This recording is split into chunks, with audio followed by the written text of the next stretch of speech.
హరి ఓం. శ్రీ శివ మహిమ్న స్తోత్రం.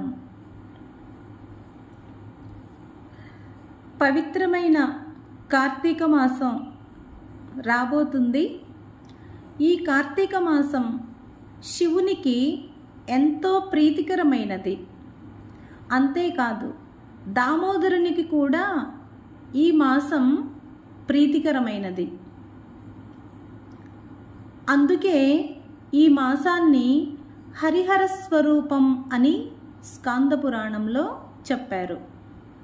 ఈ మాసంలో మనం పరమేశ్వరుని ఆరాధనతో పాటు దామోదరుని కూడా పూజిస్తాం. ఈ కార్తీక మాసం అంతా కూడా ప్రతి ఒక్కరి మనస్సులో శివస్మరణే ఉంటుంది. చాలా నియమనిష్టలతో ఈ మాసాన్ని గడుపుతారు.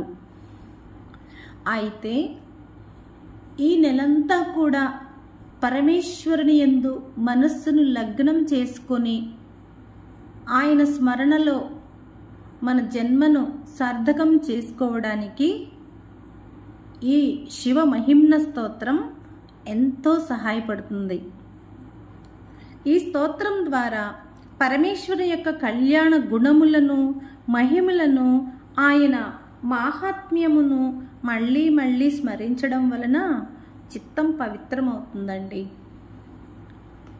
చిత్తం ఎప్పుడైతే పవిత్రమైందో పరమేశ్వరుని యొక్క స్వరూప జ్ఞానం లేదా ఆత్మజ్ఞానం హృదయంలో ప్రకాశిస్తుంది.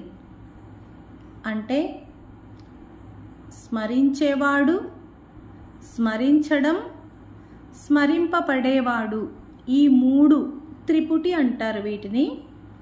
ఈ మూడు ఏకమైనటువంటి స్థితి ఏదైతే ఉందో అదే సాధన యొక్క చివరి స్థితి, ఆత్మజ్ఞానం యొక్క అంతిమ స్థితి. దానిని పొందడం జరుగుతుంది కదా. కాబట్టి ఇలాంటి ఆత్మజ్ఞానం మనకు లభించాలంటే పరమేశ్వరుని యొక్క అనుగ్రహం తప్పనిసరిగా ఉండాలి. ఆది శంకరాచార్యుల వారు ఈ మాట చెప్పి ఉన్నారు. జ్ఞానము కావాలి అంటే శాస్త్రాలను చదువుకుంటే రాదండి. పాండిత్యం వస్తుందేమో కానీ ఆత్మజ్ఞానం రాదు. ఆత్మజ్ఞానం ఎలా రావాలి? ఈశ్వరుడే గురువు రూపంలో వచ్చి జ్ఞానాన్ని మనకి ప్రసాదించాలి. కాబట్టి ఈశ్వరానుగ్రహేణ జ్ఞానప్రాప్తి అని చెప్పారు ఆదిశంకరులు.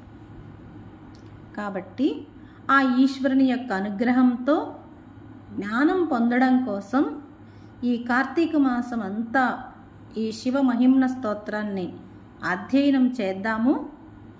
ఈ స్తోత్రాన్ని పాడుకునే ముందు దీనిని ఎవరు రచించారు, ఈ స్తోత్రాన్ని పారాయణం చేయడం వలన కలిగే ప్రయోజనం, ఫలితం ఏమిటి అనేది కూడా తెలుసుకుందాం. విశేషంగా ప్రాచుర్యం పొందిన శివుని స్తోత్రాలలో ఈ శివ మహిమ్న స్తోత్రం కూడా ఒకటి. ఈ స్తోత్రం దక్షిణ భారతదేశంలో కంటే కూడా ఉత్తర భారతదేశంలో ఎక్కువ ప్రచారంలో ఉంది. అక్కడ మనం ఏ శివాలయానికి వెళ్ళినా ఈ స్తోత్రాన్ని పారాయణ చేస్తూ ఉంటారు. ఈ స్తోత్రాన్ని వారు ఎంతో మహిమాన్వితమైనదిగా, అభీష్టప్రదాయినిగా విశ్వసిస్తూ ఉంటారు. అంతేకాదు ఈ స్తోత్రాన్ని ఓంకారేశ్వర దేవాలయం యొక్క గోడలపైన చెక్కి ఉంటారట. నేను అయితే చూడలేదు. ఆ ఓంకారేశ్వర స్వామి దేవాలయం యొక్క గోడలపైన ఈ శివ మహిమ్న స్తోత్రాన్ని లిఖించబడి ఉంటుందట. ఆ ఓంకారేశ్వర స్వామి దర్శనంకి వెళ్ళేటువంటి భక్తులు ఎవరైతే ఉంటారో వాళ్ళు ఆ స్తోత్రాన్ని పారాయణ చేస్తూ చక్కగా స్వామివారికి ప్రదక్షిణ చేస్తుంటారట. అంతేకాదు రామకృష్ణ పరమహంసల వారు దక్షిణేశ్వరంలోని దేవాలయంలో 12 జ్యోతిర్లింగాలకు సంబంధించిన గుళ్ళు ఉన్నాయట. ఆ దేవాలయాల్లో ఒక దేవాలయంలోకి వెళ్ళి ఈ శివ మహిమ్న స్తోత్రాన్ని పారాయణ చేస్తూ ఆయన భావాతీత స్థితికి చేరుకున్నారట. అంతటి మహిమాన్వితమైన స్తోత్రం ఈ శివ మహిమ్న స్తోత్రం. అంతేకాదు, ఈ స్తోత్రాన్ని పఠించడం వలన పుష్పదంతుడు శాప విముక్తుడై శివ సాయుధ్యమును పొందాడని ఈ స్తోత్రంలో చెప్పబడింది. అయితే అతనికి శాపం ఎలా వచ్చిందండి? అతని వల్లే కదా ఈ స్తోత్రం వచ్చింది. ఆ శాపం నుంచి విముక్తి పొందడం కోసమే ఈ స్తోత్రాన్ని ఆయన రచించాడు. ఇది రచించిన తర్వాత ఆయన విముక్తుడయ్యాడు. ఆ కథ ఏంటో తెలుసుకుందాము. ఒకానొక సమయంలో పరమ పుణ్యక్షేత్రమైనటువంటి శివుడికి ఎంతో ప్రీతికరమైనటువంటి కాశీ క్షేత్రంలో గోవింద భట్టు అనే పేరు కలిగిన ఒక బ్రాహ్మణుడు ఉండేవాడు. ఒకరోజు అతని గృహమునకు ఒక సాధువు అతిథిగా వస్తాడు. ఆ సమయంలో ఈ గోవింద భట్టు గృహంలో ఉండడు. అతని కుమారులు ఉంటారు. వారు ఆ సాధువుకి తగిన విధంగా అతిథి సత్కారములు చేసి ఆతిథ్యం ఇవ్వకపోయేసరికి ఆ సాధువు కోపంతో వెళ్ళిపోతాడు. తర్వాత గోవింద భట్టు గృహానికి వస్తాడు. జరిగిందంతా కూడా తెలుసుకొని అతని కుమారులను గృహం నుండి బహిష్కరించి ఆ సాధువు ఎక్కడున్నాడో అని అతన్ని వెతుక్కుంటూ వెళ్తాడు. అలా వెళ్ళిన తర్వాత ఆ సాధువు కనిపిస్తాడు. ఆయనని వినయముతో కూడినటువంటి శాంత వచనములతో ప్రసన్నం చేసుకొని తిరిగి మళ్ళీ అతని గృహమునకు ఆహ్వానించి విశేషమైనటువంటి ఆతిథ్యాన్ని ఇచ్చి పంపిస్తాడు. అయితే తండ్రి చేత బహిష్కరింపబడినటువంటి కుమారులలో ఒకతను తప్పును తెలుసుకుని ప్రాయశ్చిత్తం చేసుకొని ఆ పాపము నుంచి అంటే ఆ బాధ నుంచి విముక్తుడవ్వాలనేటువంటి ఆ తపనతో హిమాలయాలకు వెళ్ళి పరమేశ్వరుని గురించి తపస్సు చేస్తాడు. ఆయన యొక్క తపస్సుతో పరమేశ్వరుని మెప్పించి మరణానంతరం కైలాసమునకు వెళ్ళాలని వరాన్ని కోరుకుంటాడు. భక్తవ శంకరుడైన శివుడు తథాస్తు అని ఆ వరాన్ని అనుగ్రహిస్తాడు. ఆ తర్వాత అతను సమస్త శాస్త్రములను అధ్యయనం చెయ్యాలనేటువంటి జిజ్ఞాసతో గురుకులంలో చేరి గురువుకు సేవ చేస్తూ జ్ఞానాన్ని అధ్యయనం చేస్తూ ఉంటాడు. అదే సమయంలో కాశీరాజు కుమార్తె వనవిహారార్థమై వెళ్ళి అతనిని చూస్తుంది. చూసినప్పుడు ఆమె మనసులో అతని పట్ల మోహం కలుగుతుంది. ఆమె ఆంతర్యాన్ని అతనికి తెలియజేయడం కోసం ఆమె తన చేతిలో ఉన్నటువంటి పుష్పాన్ని ఆ పుష్పంతో ఆమె తన దంతానికేసి కొడుతుందట. ఆ దంతానికి తాకించి తన ఆంతర్యాన్ని అతనికి తెలియజేస్తుందట. అంటే పుష్పదంతం అనే ప్రదేశంలో ఉన్న ఆలయము దగ్గర కలుసుకుందాము అనేటువంటి సూచన ఆమె చేస్తుందట. అలా వాళ్ళిద్దరూ ఆ పుష్పదంత అనే పేరు కలిగిన ప్రదేశంలో ఉన్న ఆ ఆలయంలో కలుసుకొని ఒకరి అభిప్రాయాలు ఒకరు తెలుసుకొని వివాహం చేసుకుంటారు. పుష్పముతో ఆమె తన దంతాన్ని కొట్టినప్పటి నుంచి అతని జీవితం అనేక మలుపులు తిరిగింది కాబట్టి అతనికి పుష్పదంతుడు అనే పేరు వచ్చింది అని చెప్పారు. సరే, తర్వాత వారు వివాహం చేసుకున్నాక కాలం గడుస్తూ ఉంటుంది. ఒకరోజు పార్వతీ పరమేశ్వరులు ఏకాంత సమయంలో వారు పరస్పరము మాట్లాడుకుంటూ ఉంటారట. స్వామివారు అమ్మవారు ఇద్దరు కూడా మెల్లగా ఎవరికి వినిపించకుండా గుసగుసలాడుకుంటూ మాట్లాడుకుంటూ ఉంటారట. అప్పుడు ఈ పుష్పదంతుడికి పార్వతీ పరమేశ్వరులు ఏమి మాట్లాడుకుంటున్నారో వినాలనేటువంటి కుతూహలం కలిగిందట. కలిగి దొంగచాటుగా వెళ్ళి వాళ్ళ మాటల్ని వినడానికి ప్రయత్నం చేశాడట. అప్పుడు పార్వతి కోపోద్రిక్తురాలై అతన్ని శపిస్తుందట. అతను అమ్మవారి యొక్క ఆగ్రహానికి గురై రాజ్యభ్రష్టుడై సర్వ సంపదలను అన్నిటినీ కోల్పోయి చివరికి మరణిస్తాడు. తర్వాత వరరుచి అనేటువంటి పేరుతో వ్యాకరణవేత్తగా జన్మిస్తాడు.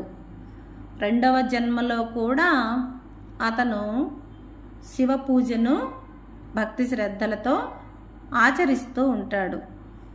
ఆ విధంగా వరరుచి అనే పేరుతో ఉన్నటువంటి ఆ జన్మను కూడా అతను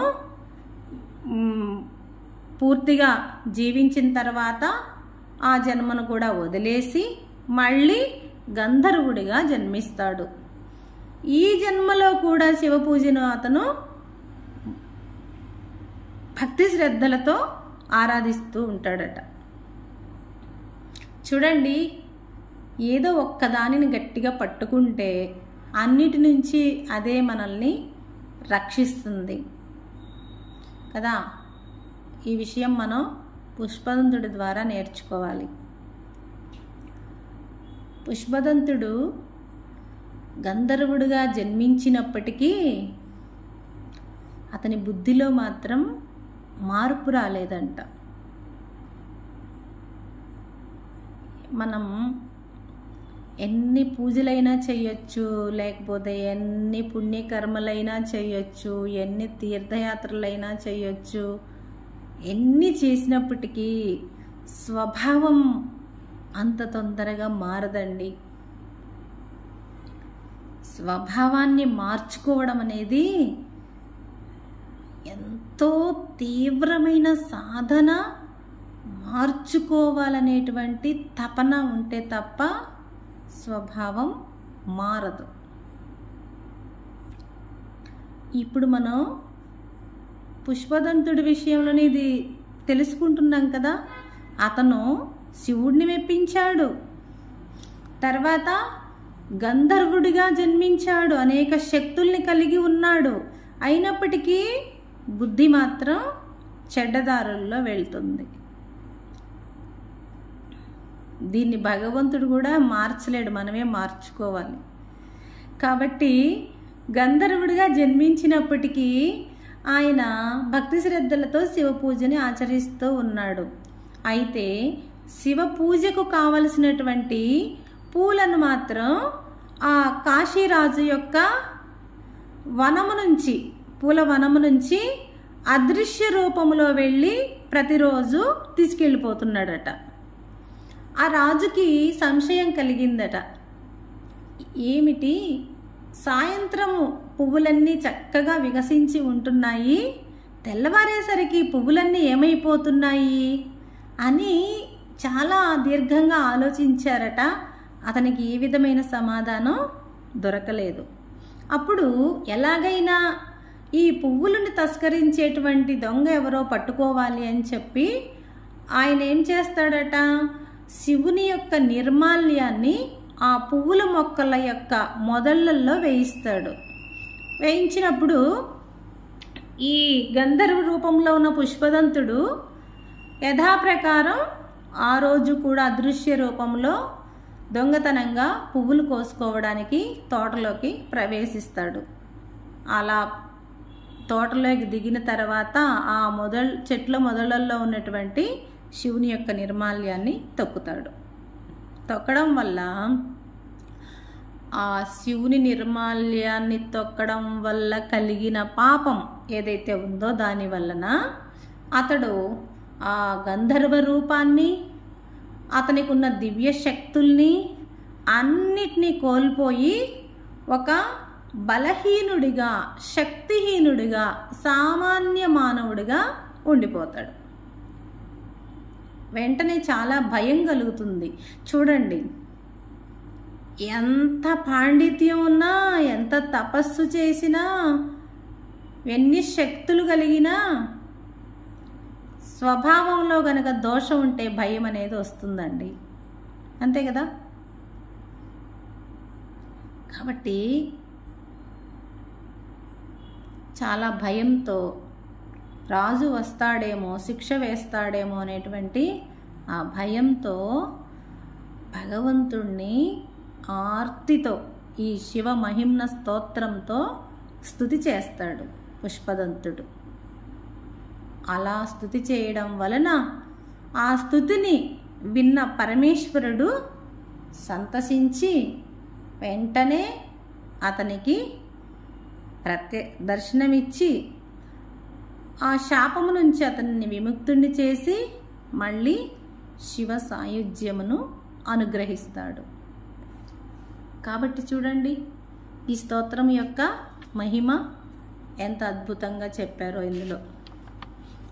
అయితే ఈ స్తోత్రాన్ని పారాయణ చేయడం వల్ల వచ్చే ఫలితం ఏంటండి అంటే చెప్పారు ఇక్కడ, దీక్షాదానం తపస్తీర్థం జ్ఞానయాగాదికా క్రియాః మహిమ్నస్తవ పాఠస్య కలాం నార్హంతి షోడశీం.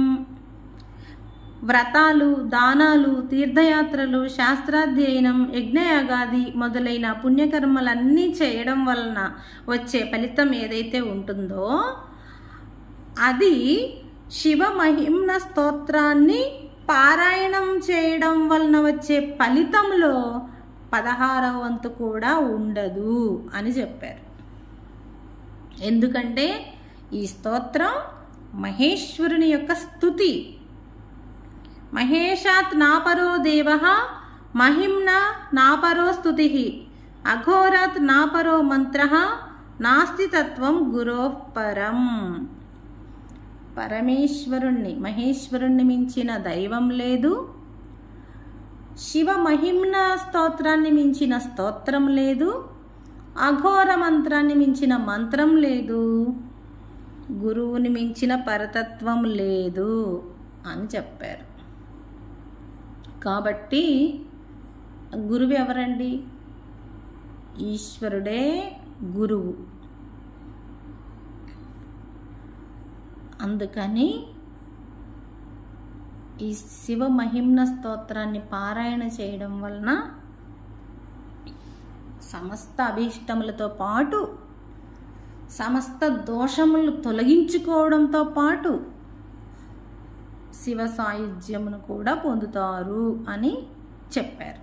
కాబట్టి ప్రతి ఒక్కరూ ఈ స్తోత్రాన్ని అధ్యయనం చేసి పరమేశ్వరుని అనుగ్రహంతో అభీష్ట సిద్ధిని పొంది తరించడానికి అందరికీ షేర్ చేయండి.